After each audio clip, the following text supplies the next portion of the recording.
Okay, you have just taken a peek into the mind of a very interesting person next to me, Varoujan. You see what kind of stuff is going on in his head. So I think it's going to be hard for me to try to I'll explain what he's doing. So the best thing to do is to ask Varoujan, who tends to tell people to call him V, because not everybody can say Varoujan. Did I say it right? Absolutely, thank you. So, hey man, what's going on? How did you come to this place? First, thank you so much for this opportunity. I feel honored. Thank you. Just to give you a little background, I am originally Armenian, born in Beirut, Lebanon. I came to United States in 1979. It's going to be like 45 years. And that's where my inner changes or aesthetics gradually started to develop into something I never expected.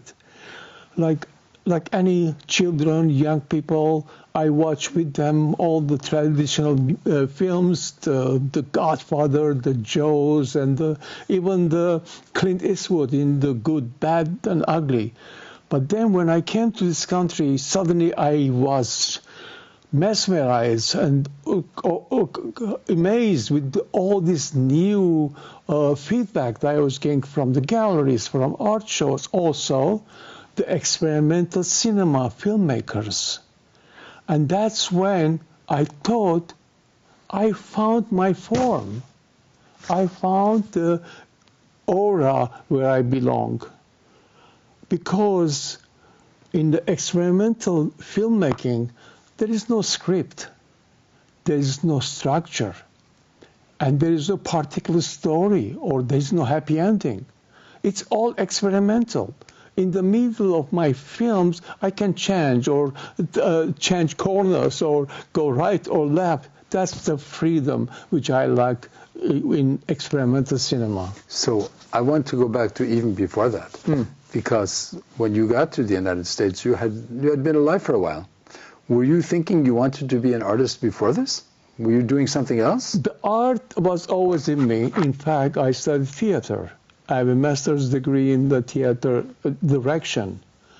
I didn't know that. Yeah, and then when I graduated, I came back to Beirut. But I didn't imagine, Howard, after learning Shakespeare, Chekhov, and Molière, all these things, people all want to love lipsticks. That's all what they want. And that was very discouraging. And the good thing is that when I moved to the United States, that's where I found my place, my home. Was there anything like this going on in Beirut? There was theater. There was no cinematography. Was no filmmaking. Most of the Arab filmmaking was done in Cairo or Saudi Arabia. Beirut didn't have that, either the money or whatever, and there was no movie production in Beirut. So when you studied theater, did you want to act or be... Both. I want to direct and I want to act. In fact, I directed Shakespeare's Othello and Chekhov's Three Sisters, which went very well, but there was no money, there was no future in them. It was a free thing. And even when I came to the United States, if I want to go to a theater, the only way I can work is go off Broadway, because the main Broadway is all, blockbusters like Kinky Boots or things like this. But that genre or type of filmmaking, it didn't appeal to me. Here in the Berkshires, there are a lot of New Yorkers. Yeah. So many of us have spent a lot of time on off-Broadway. And when I was a student in New York, I had many subscriptions to off-Broadway because it was cheap. You could go to the theater for $3 or $4. Exactly. And you could go a few times a week for like $10. You could go to the theater. Exactly. Several times. Yeah, yeah. But what is very curious to me is studying acting and directing, where there is a beginning and a middle and an end and a story. Sure. You are still telling stories, though, with your art, too. You know what? I'm glad you said that, Howard. Even though the idea, the flow comes totally experimental or improvisational, but there is at some point, because of my psyche or because of my own story, personal story, somehow it starts showing itself. Yes, there is a story, some of them, which in the beginning I don't intend to. But as I'm working, it takes its own story. It makes up its own story. And it can change. It can change, of course. Of course. That's very interesting. So you're going somewhere. I hope so. It's like, as a composer, when we make music, even though I like to improvise, my professors would say, so you have to go someplace. Yeah. You can't just have a lot of ideas. You need to take us somewhere. Absolutely.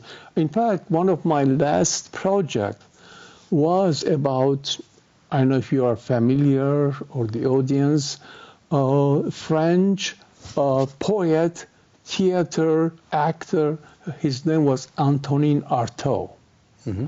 Which is very well known with his theory of theater of the cruelty, which says in it that theater shouldn't be just a entertainment. It shouldn't be a place where people forget their lives and just flow in the new settings. No, theater should be raise anger in audience. It should vibrate them. And he used his own techniques to do that. So I was attracted to this, so I created a short 30 minutes film about him. And I won the best award from Paris Film Awards. And you know, you are still liking to vibrate people.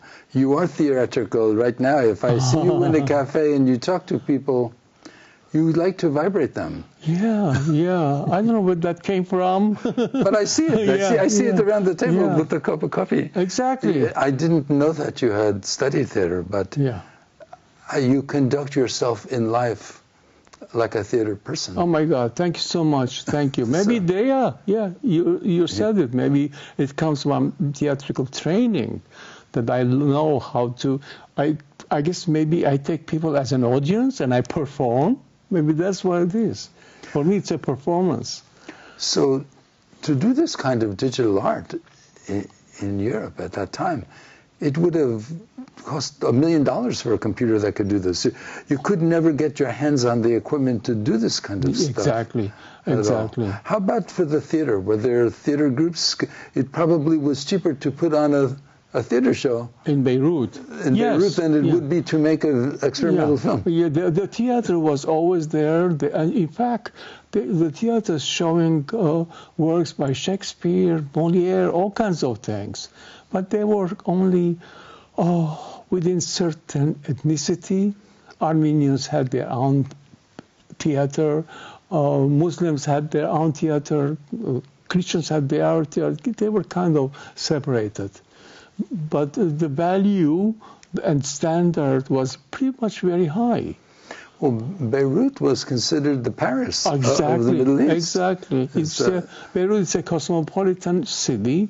It attracts a lot of tourists from all over the world. Actually, Beirut itself, Lebanon itself, is a beautiful place. And you can wake up, go to the beach in the morning, and then in 2 hours you can be on top of the mountain in the afternoon. It's gorgeous. It's beautiful. It only rains, but there's no snow. And in the summer, it's not that hot. You know where else you can do this? In British Columbia, in Vancouver. The city of Vancouver, you can go skiing and sailing in the same day. It's the end of civilization. If you go north, like 2 hours from the city of Vancouver, you get to a sign that says Terminus, Trans-Canadian Highway, like end. And you have to walk to Alaska. But it's a small road. Wow. But you can go skiing on Whistler Mountain And in Vancouver, there's a harbor, and you can go sailing. So it was the only place I had known where you can do what you just described, where you have both. So what is the primary language spoken in Beirut? In Beirut, primary language is Arabic. Mm-hmm. But because Beirut was a French colony, there's a tremendous influence, French culture, French language. My own father worked for the French army, and he was fluent in French. So even a young kid grows up, they naturally know Arabic, Armenian, and English or French. And is it a city of like 1 million people or so? I think there are, I don't remember, I think there are 2-3 millions in Beirut. Okay, so you grew up as a cosmopolitan kid. Yeah. You grew up in a big city that was sophisticated and cultured, and you studied theater, and when you came here, did you come to New York? Yes, I came to New York.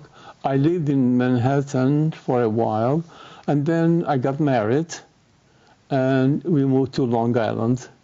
But I worked in Manhattan, so I used to take the train every day to go to my work. So the trip from Beirut to Manhattan is really not so crazy at all. It's one cosmopolitan center from one part of the world to another cosmopolitan center in a different part of the world. Except in New York, you have the MoMA, you have Whitney, you have Guggenheim. There are so many galleries. From top of Manhattan all the way down to Soho, it's all culture. We didn't have that in Beirut, Lebanon. But here you walk. When I first came, I used to walk from the top of Manhattan to all the way to Soho. I go to MoMA, I go to Whitney, I stopped here. It was wonderful, wonderful. Well, that's very interesting. So for this first segment, I can see how you went from being art, culture oriented in one part of the world. You came to another part of the world and continue to have the same priority and orientation. Absolutely. So Varoujan, here's my question. When people start projects, whether it be to start a company or to start an art project or to build the Golden Gate Bridge or to start a relationship, whenever they're going to start to do something, there are a lot of reasons why people start things. And I have been involved in a lot of startups. And many people have come to me and say, I want to raise money to do something. Sure. And then I always respond to them, so what are you doing? Yeah. And if they can't answer that question in a couple of sentences, I sometimes conclude they're not actually sure what they're doing. So, for example, if somebody said, I want to start like a place that makes food, and so what are you doing? Exactly. And if he says, I want to make a French patisserie. Yeah. Go, okay. Yeah. That's a good answer. Sure. And then the next question I ask him is, so who do you do this for? Okay. And he goes, well, we are here in the Berkshires, and there's a lot of sophisticated people, and they would like to get some French bread. And there is no French bakery around here at all. So Very good. What are you doing? I am making a French bakery. Why are you doing it? Because we have a population here who would actually like that kind of stuff, but there isn't one. And then the third question I would ask them is, and why should they care?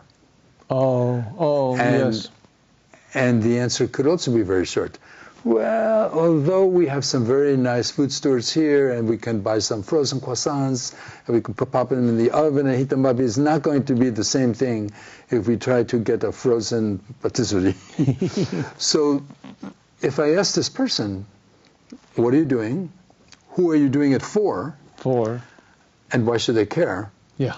If they have a clean answer for that, then it's worth continuing to think, okay, so they might be able to do it because they know it is. Sure. I have met many scientists when I said, what are you doing? And they say things like, well, it might be a little bit beyond you, I don't think. I go, well, how do you expect to get funded then? Yeah. If you can't explain to anybody what you're doing. Exactly. So I want to do the same thing to you.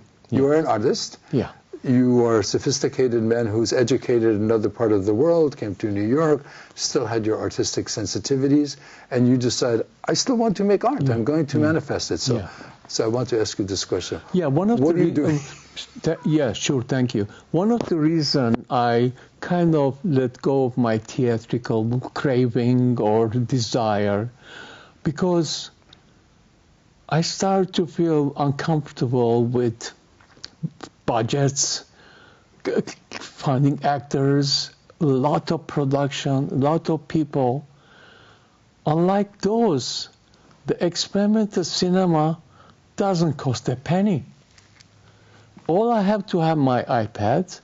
I use Procreate to draw my stills, and which I can animate them, I can change them, I can move them. And when I finish them, I bring it to iMac. That's where I can add more filters, more special effects. I can add audio and assemble the whole film and show it to people. So there's no budget involved. There's no money I'm spending. I don't need a producer. It's almost see me as a painter with his palette, which is the iPad, going outdoor and painting. Okay. Well, we're going to go deeper into both. You started to say your workflow, how do you do it, and we're going to cover that more in the next section. And you also started to talk about how you can display it, and we're going to talk about that too. But for this section, I just want to talk about, okay, so what are you doing? You are a digital artist who's making digital art. Still moving both? Is it for museum, gallery? So what are you doing in a... Yeah. How do you focus yourself? Because you have a large number of ideas. Sure. First of all, I look at my work just like a poetry. The poet doesn't need any budget, anything. He sits on this table with a pencil and puts down his thoughts. And that's exactly how I approach with my work. There's no institution, there is no organization, there is no restrictions. It's just that easy, it's fluent. It just comes from my heart and express itself through these moving images. So one of the reasons you're doing this is you want to create, you want to, in some ways, tell a story, but you don't want to ask permission. So you wanted to create a situation where you can do your thing. Yes, exactly. With not too much friction, without too many people getting in your way from you doing your thing. So you want to show us some examples of your work? You have your website up here. Sure. And yes. So I can. So Shane, if you want to bring up the site, he can talk about some of his work. For instance, this is my website. Again, the opening scene, it's kind of totally absurd, abstract, part of meaningless. But one of the things in experimental cinema, unlike traditional cinema, where on traditional cinema, the creators have a message to transfer to the audience, some theme. It might be a love theme, or it might be a war theme. But in this case, I don't necessarily have any theme that I want to show to people. But these structures, this type of filmmaking, for some reason, in these last 10, 20, 30 years, became very popular. There's a whole worldly organizations who support experimental cinema. So is this thing we're looking at like a sampler, or is it a piece? This is the opening. Let's go to experimental. It's a trackpad.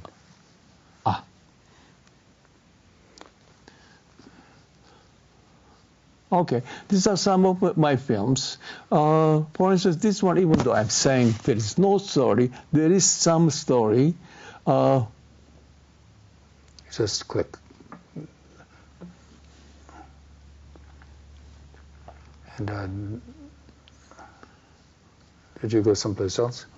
No. And double click usually. Okay. Okay. This actually it does have a story.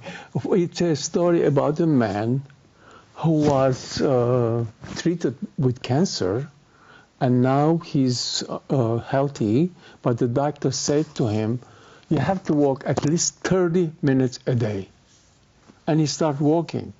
And for some reason, he walked looking to the sidewalk instead of around the skies or around people. And that's the movie is about, the person walking and seeing images on the sidewalk. Some of them asphalt, broken snow, and for his mind those are objects. And is that what you wanted to show? Yeah, we can show a little segment. It's called Pulses of the Pavements.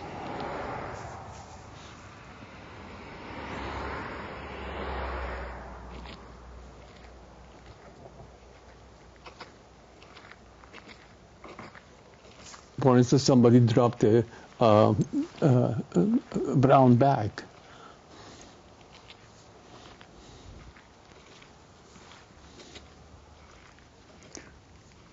And as he's walking, start to seeing images, different scenes.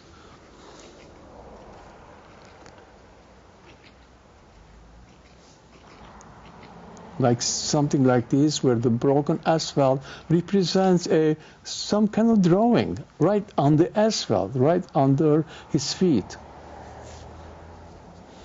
And we can hear the cars in the background. Cars in the background. It's a natural, everyday walk. It looks like a walk. For instance, it looks like a...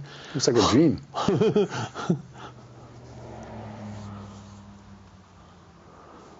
Those are like people. You know, the broken cement created this illusion of a drawing.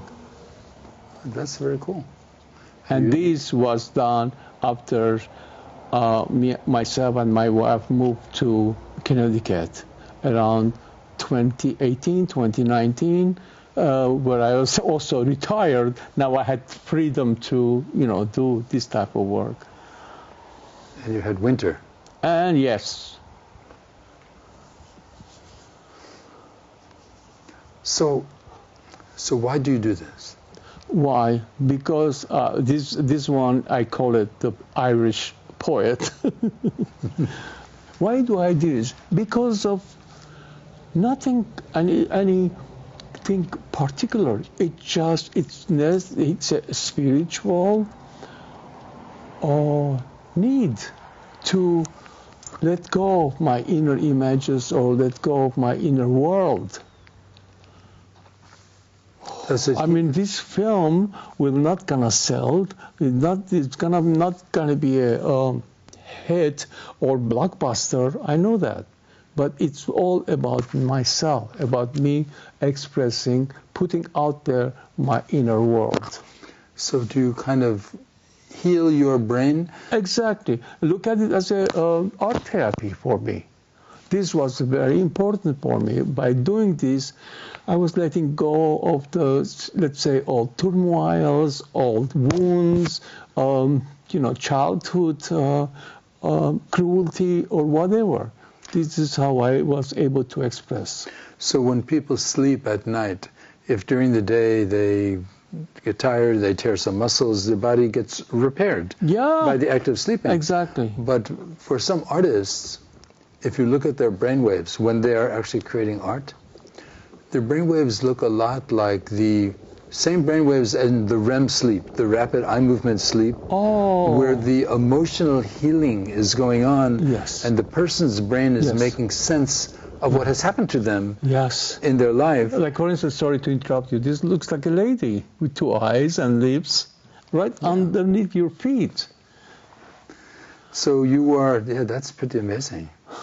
So you are creating the brainwaves that heal your soul by creating the art. Exactly. More than the money, more than the fame, more than the getting to know to the world, it's about healing myself.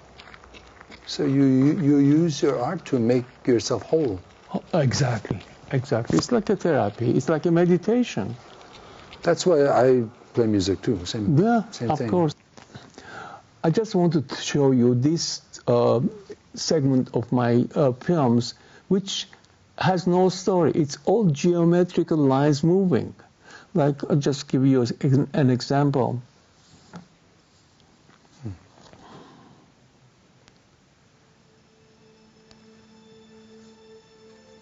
It's nothing but shapes rotating and moving.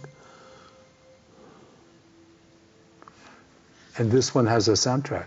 It has a soundtrack. Which I am not sure is being picked up on the station.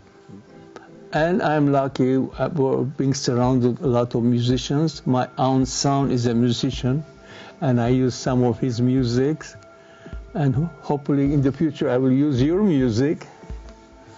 We could have even done it today when they were playing. I thought of it, but so it's the first trial. So in the future. So if I go forward, it will be totally abstract. It's playing with colors, with shapes. That's great. And this also won an award by a film festival in Italy. I don't remember the name right now.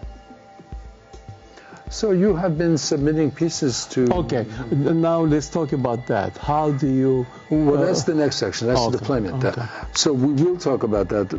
So, but you have been submitting. But what I want to talk about right now is a little bit of your workflow, because in these 45 years you're doing this, the tools have changed quite a bit. Absolutely. And even though you do this work by yourself, in some sense, you are collaborating with a whole group of tool makers. Exactly.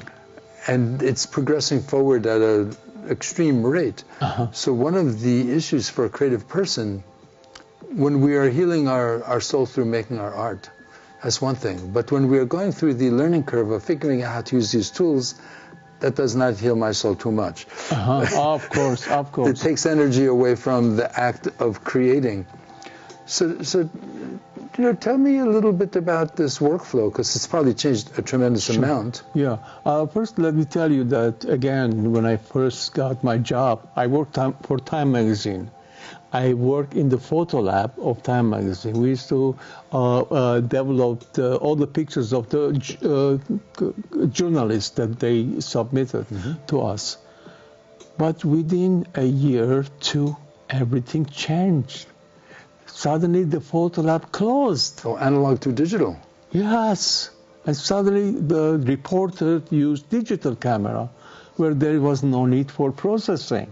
When was this? This should be around early 80s, 82, 83, 84. I was so fortunate that I lived at a phase where I saw the new world, new technologies, and I was actually fascinated by it. I immediately went to, had computer classes, I learned Photoshop, I learned Illustrator, and I was fascinated with computers. And each program came, I was so hyped up, and I went to the manuals, YouTube documentaries to just learn the program. Around that time, I went on a trip and decided to buy a digital camera before the trip. And at the time, I think it was called a Kodak DC-262. It was 1 megabyte. Yeah. It cost $1,000 for a 1 megapixel. Yes. Now the phone in my pocket has a 45 megapixel. And it costs much less. So it's very rapid acceleration. Amazing, incredible. But as an artist, when you went from analog to digital, and in the analog you were processing other people, photojournalist pictures. Exactly. But in the digital, all of a sudden, you didn't really need a darkroom anymore. No. So it got cheaper and easier. Yeah, easier, and the whole designing of a page, like Sports Illustrated or People, or the Time Magazine itself, it was all digital. The cover, the main cover, was designed digitally typed. The image was there, imported the image, and here we go, the whole magazine done digitally. And one sad thing to say, around that time, thousands of people lost their jobs. And you didn't need a Ratten Series 10 filter for the darkroom to keep it. Yeah. Or a temperature-controlled bath. Exactly. Especially when color film processing was much more sophisticated. That you needed more different trays, different developments. I built the darkroom about 1970, and I was processing color. And the temperature had to be 100 degrees plus or minus one-half degree. Exactly. And I bought a bunch of fish tank heaters, and I put them in the trays. And I went through this process too. I remember thinking, I really liked the way Kodachrome slides looked, but you couldn't develop them. But Ektachrome, I could develop. Ektachrome, yes. So my darkroom could do Ektachrome and Ektacolor, but not Kodachrome. And Kodachrome had better color saturation. Do you mind, Howard, if I switch to another film? He's not on the film yet, but we can show it if you want to show another one. Okay, so this is Varoujan's website that we're looking at, and he's going to pick a particular thing and show us. Yeah, as I am showing... Do you want to tell people what your website is? So yes. They can look? Okay. The website is Moving Images by V.com. Moving Images by V.com. So I showed you several styles and different kind of styles I'm making here. This one is called A View in Mind's Eye.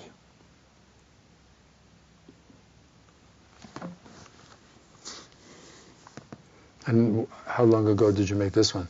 This is around 2010, 2019. Oh, a long time ago.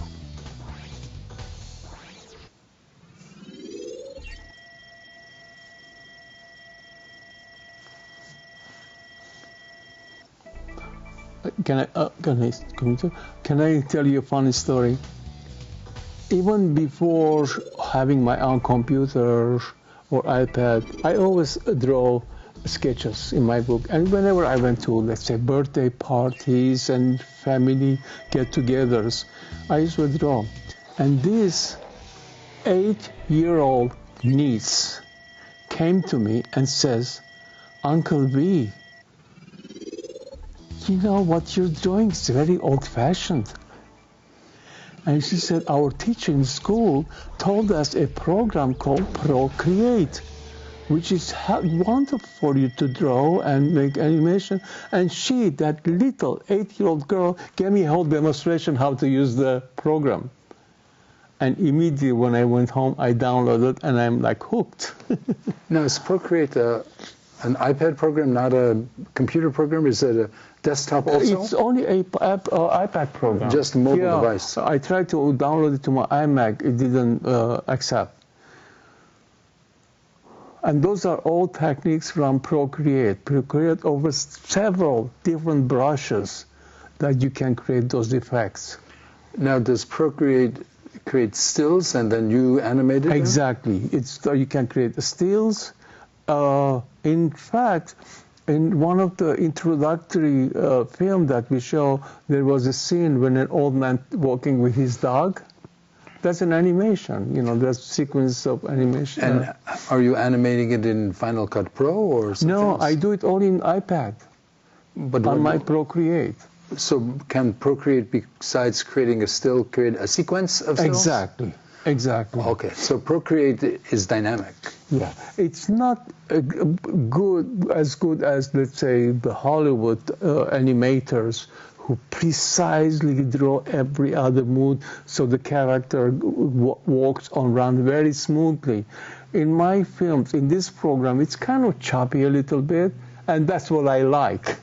Does it have transitions? Yes, the transitions is created on my iMac. When I bring it to iMac, I use Adobe After Effects, where I can assemble a sequence like this. I bring it there, and I can dissolve to another scene. All that dissolving, I can do it on my iMac. Okay. So in a little 12-minute segment you can't describe all the things you're doing, but you're doing stills, Yeah. and then you're sequencing them, and then you're adding effects, Sure. and you're using a bunch of different tools for them. Exactly. Do you use iMovie or? Yes, I use iMovie, and iMovie, even though it's not, one of the top softwares of movie making, but it's very user friendly. You can import any sequence like this, and you can add special weight. Here at this station, CTSB, they give classes in Final Cut Pro. Oh. And Erica, who was here earlier with the wires, she teaches Final Cut Pro. I took 2 classes from her in Final Cut Pro and Advanced Final Cut Pro. So here for members of the station, you can actually learn Final Cut. Absolutely. I'm always open to learn new things. Yeah. So I think we should start to move to this next segment now. Okay. So V, you have submitted films that you have done to different places in the world. Yes. And you have won some awards, and you have a website. So there's this issue which I hate to bring up for artists, but I think about with like engineers, and I call it deployment. So you're going to create this thing, how will you deploy it into the universe? So if people want to see more of your work, how could they see your expressions? Where do they find it? How First, if I would express my delusional prospect where I would like to end up, of course, I would like to end up in Louvre or MoMA or Whitney, where in one of sections my film is being showcased. But I feel like that's far. Do they have moving things there? Yes. And you know who started? Andy Warhol. Do you know there's a place you may not know about, but that is a good candidate? The Institute of Contemporary Art in Boston. Sure, I would apply. Have you heard of this, the ICA? No. The ICA, Institute of Contemporary Art, shows contemporary artists. Wow. It's 2.5 hours from here. Absolutely, I've been in Boston several times. You should look into the ICA. Absolutely. It's not quite as hard to get into as the Louvre. MoMA or... But it's still a critical place. Yeah.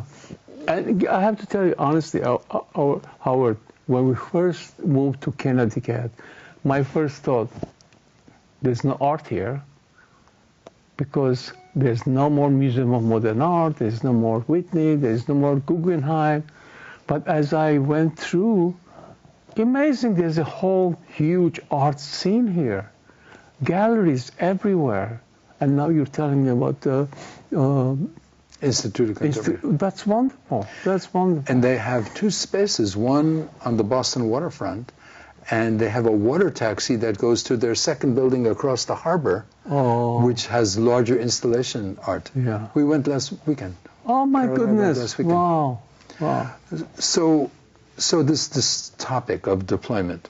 So there are competitions that you can submit to, and sometimes things can be shown for a while. There are museums, there are galleries, but in the digital universe, just like you don't have to ask permission to create things, you also don't have to ask permission to exhibit either. Exactly. In the digital world.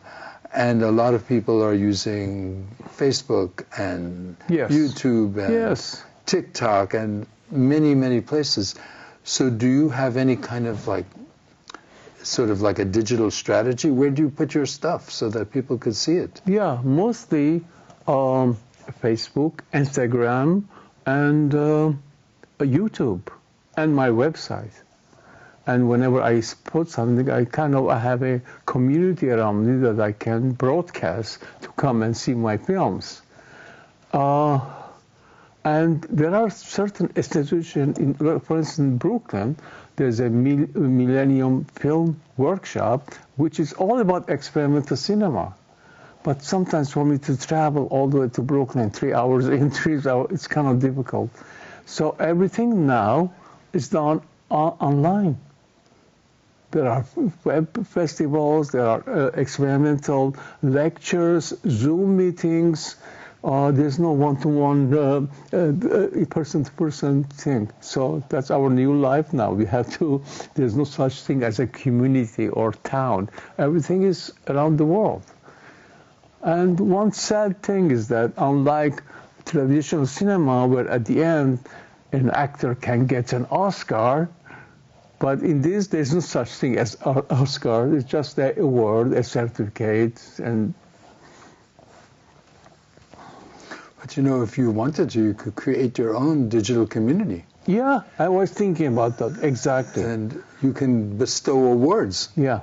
You can make a community and say, we will curate it and decide what is in the right Actually, flavor. I'm glad you mentioned that, because I approached Harwington Library, where some of my acrylic paintings were exposed, and I asked them, would you be interested to have a digital show?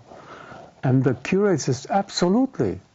So I'm making a group of people who work with digital, and our exhibition is scheduled for September 26th. Like I have a whole year.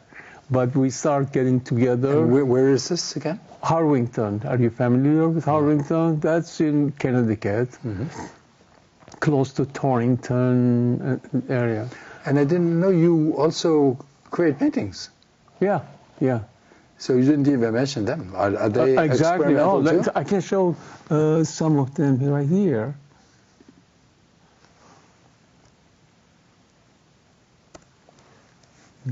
Those are paintings done acrylic on the canvas. Oh, nice. And some of these were exhibited at the, are you familiar with the 5 Points Art Gallery in Torrington? Yeah, it was exhibited there. So, since in today's world you can buy a large flat screen TV for $200? Yeah.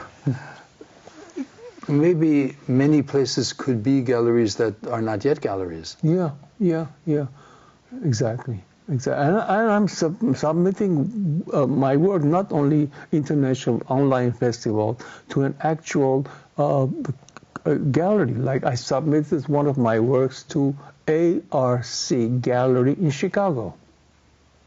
What if you found somebody who owned a hotel or a bed and breakfast even, and said, hey, you have the screen over here. Could I give you a USB insert and put it on the screen? You know, in today's digital world, I know of a lot of artists who have been giving their work away because they want people to see it. Now, in the music world, I have friends who put pieces up on YouTube because it gives them a copyright. But then they don't make it public. So they have uploaded it to YouTube. So there's a copy, and they can prove that they did it. They did it. But then they don't make the link to it public until they want to show it. So then they go elsewhere, like on LinkedIn, and they make a LinkedIn profile of them with links to their YouTube videos. Exactly. So people are using pointers a lot. They're using links because you can send a link very easily. And there are many people showing their works just by sharing links. Yeah. And many people in the arts have found different ways to make a living than through their art. Yes. So some of them have decided, well, I'm not going to even really try to make money with this, but I would like the world to see it. Yeah, exactly. So I'm going to put it out into the world as long as I get credit for it. Exactly, of course. So this is happening more and more because people are still doing it to heal their soul. Yeah, anyway. Yeah. For instance, my Pulses of the Payments won another award and was part of the festival, which was available online to anyone to see, and my film was one of the award winners. And it felt good, you know. I'm doing both ways, online and actual gallery in town, you know, in Chicago. I think it's good stuff to have music with, too. Yeah. Because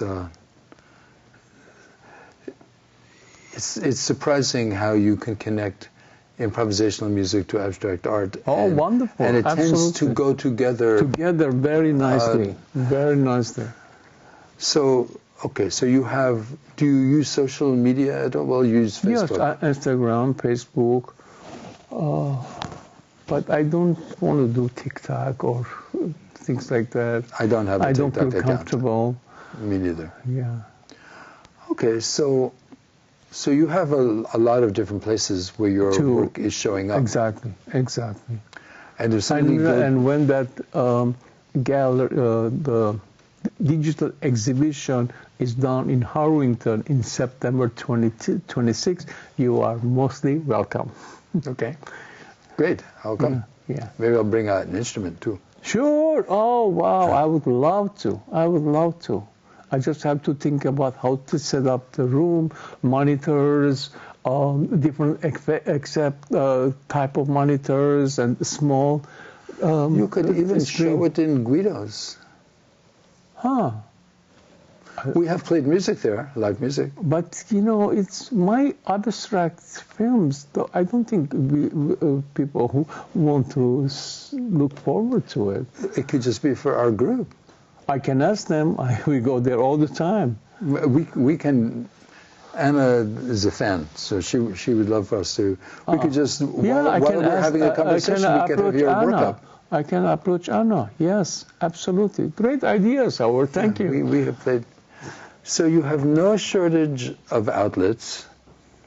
You have no shortage of new tools that you're learning how to use right now. You have won some awards. You come to this from a background of the arts, but a different part of the arts. This kind of art couldn't have even existed then anyway. Oh, of course not. It would not have been possible.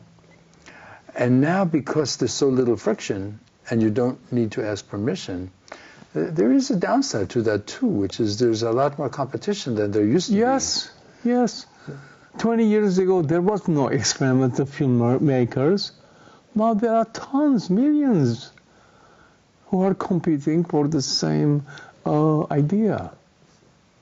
So how do you deal with that? Do you have to sort of hustle more, or? Yeah, like you're giving me ideas already. I will knock all these doors. I will talk with Anna. I will approach the ICA, and whenever. How about the Clark Museum? I'm gonna go there and introduce myself. I've been there. It's very kind of modern type of gallery. Yes, I will approach. Mes Mocha. I tried. They said the waiting list is like 10 years. Don't even try it. That's what they said. And Mas Mocha is where I will want to end up. That's my place. And that's a good place to end up for this segment. Oh my God! You said Mas Mocha? Are you kidding? I love that place. So I'm going to promote you into an exalted category. So Sure. hang on to this. I once accidentally attended the 100th anniversary of the Nobel Prize in the Palace of Fine Arts in San Francisco. Okay.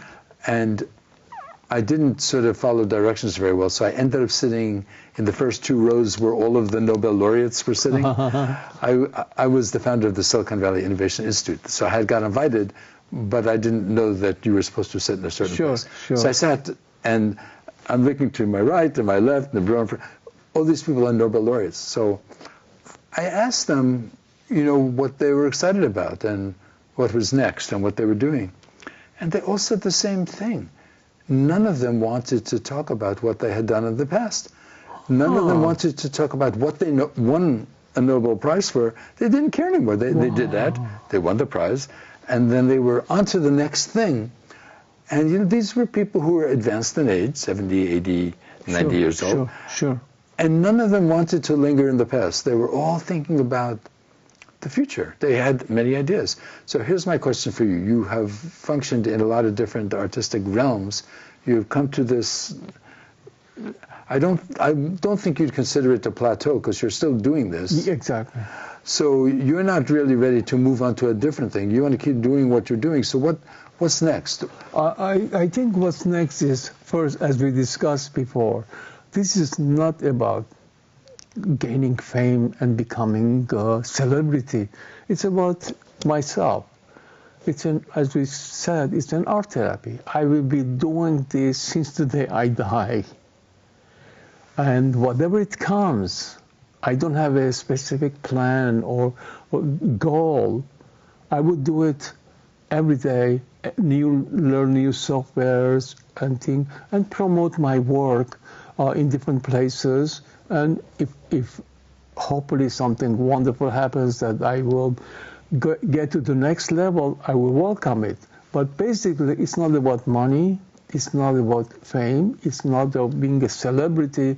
It's just sharing my inner world to the public. So what does the next level mean? I am assuming that it does not mean higher resolution or a quicker frame rate, or so. When you say you're sort of moving toward the next level, what does that mean? That's a good question. I'm sure I told you this before. I am learning a new software right now.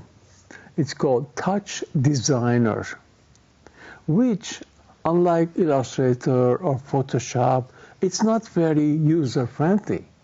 You cannot pick up the stylus and drawing or adding shadows. No, every element in your final scene, it's a small program cell. For instance, if you start with the image, you can add blur. But the blur is not just the clicking on the thing. You have to actually bring that null and connect the original image to null. And then you might have add noise, and you can create the noise move around, and to move around the original image, you have to connect the noise to the. It's the learning curve. It's incredibly difficult, because I'm basically not a coder or programmer, but there is something in it which I found it fascinating. Some of them I use this in my moving images. The image that you create is fascinating. So in the world of multimedia, I don't know if you've heard this phrase, object-oriented. So there are multimedia objects, and a multimedia object can have a visual component, it may have an audible component, it may have a story, but the fourth thing, which I think you're alluding to here, is a behavior. So the objects themselves can have a behavior, and it sounds like what you're describing is an object-oriented system. It perfectly. That's exactly what it is. Yeah. I'm going now to not just go with the flow exactly for myself, which I just to let you know, I am thinking about Jackson Pollock. The way he painted, he actually threw a whole can of paint on the canvas.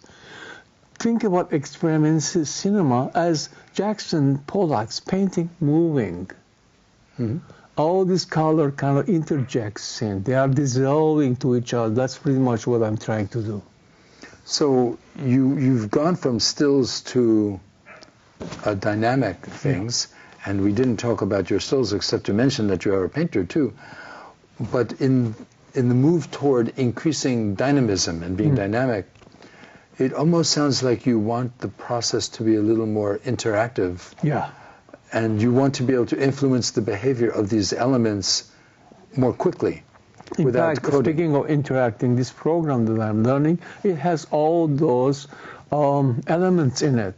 Like imagine yourself in a gallery, art gallery, and the screen is there. You can actually connect with the screen. The screen will see you. You can even wave your hand, and it will, with different effects, different colors. So you could conceivably collaborate with an audience. Oh, yeah, exactly. That's why I'm so much into this program, software, to learn that. And this program is offering everything. So it's kind of like putting on an art concert. Oh, absolutely. And nowadays in art galleries, it's being used so much. You walk in there, there are lights and screenings on the walls, and things are moving, and that's all done with Touch Designer. You know, over these last, same 40 years, musicians have discovered that they need to have a visual component to their music, that if they just play music, it's kind of what Nixon discovered when he debated John Kennedy, that you had to be telegenic to win an election. and that the visual part mattered. And musicians right now can't really put out just music without having a look and a feel. Yeah. This is the opposite. This is artists, which used to be silent and it was just visual, but now the visual artists now have a sonic component. Because it's dynamic and it kind of begs for this interactivity and behavior. So these art forms are moving Imagine yourself together. in a gallery walking on a flat floor, but there are fishes moving under your feet. It's all done with this type of program. It creates unbelievable scenes, and you can react to them. You can get down and touch the so-called fish, and it will react to you.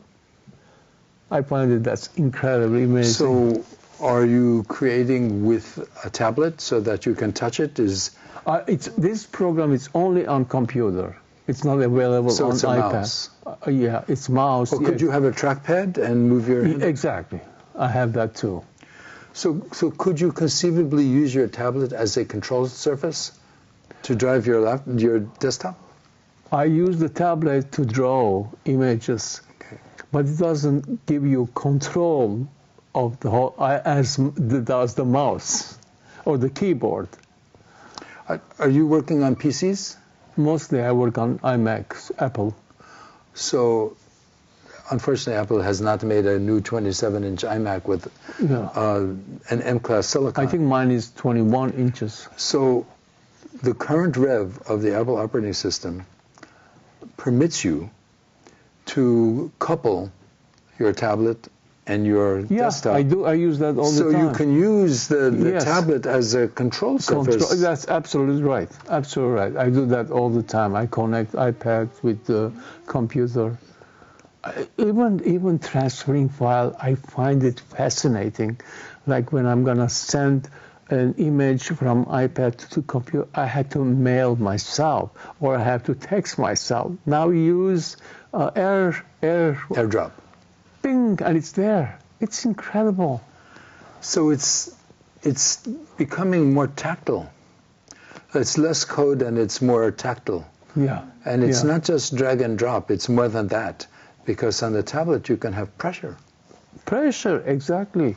Exactly. So what does pressure do into this program? If you apply pressure, what does it do?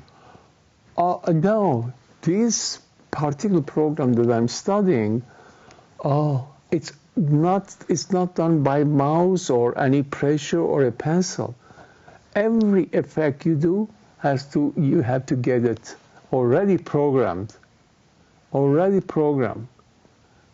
Like my film, when I have to make moving images, I use a knob called displace, which takes the original image and kind of shifts them up.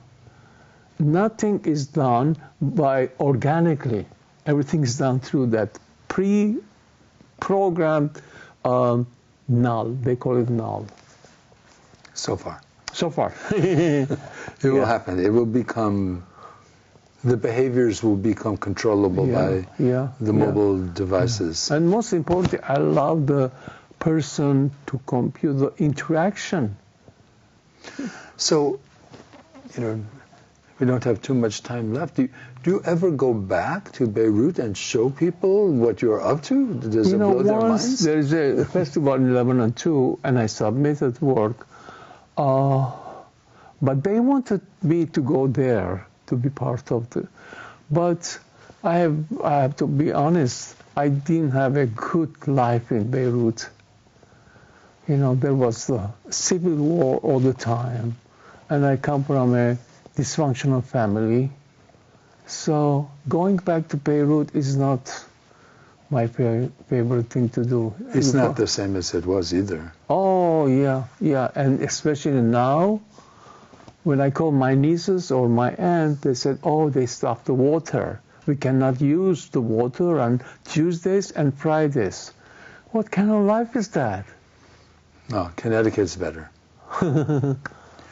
But, so you are not terribly far from New York. City. in Yeah, I go Connecticut. there all the time. Yeah. So you're within probably a couple hours of both New York and of Boston. Exactly. And I don't mind driving because it kind of calms me down, you know. So this is a pretty exciting life. You know, this whole program is about creative outliers. You are clearly a creative outlier. Yeah. And you have invented a whole new life with a whole new set of tools. Exactly. Whole country. Exactly. Whole new existence. Yeah. Just to tell you, Howard, I feel myself very fortunate.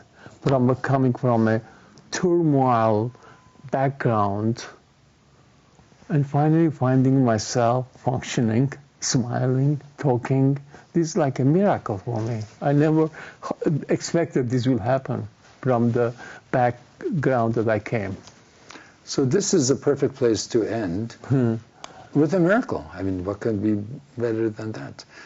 So thanks, V. Oh, my pleasure. Thank you for having me. Thank you. I can't believe I didn't also know that you were a painter and a director and had studied acting. Amazing. Yeah.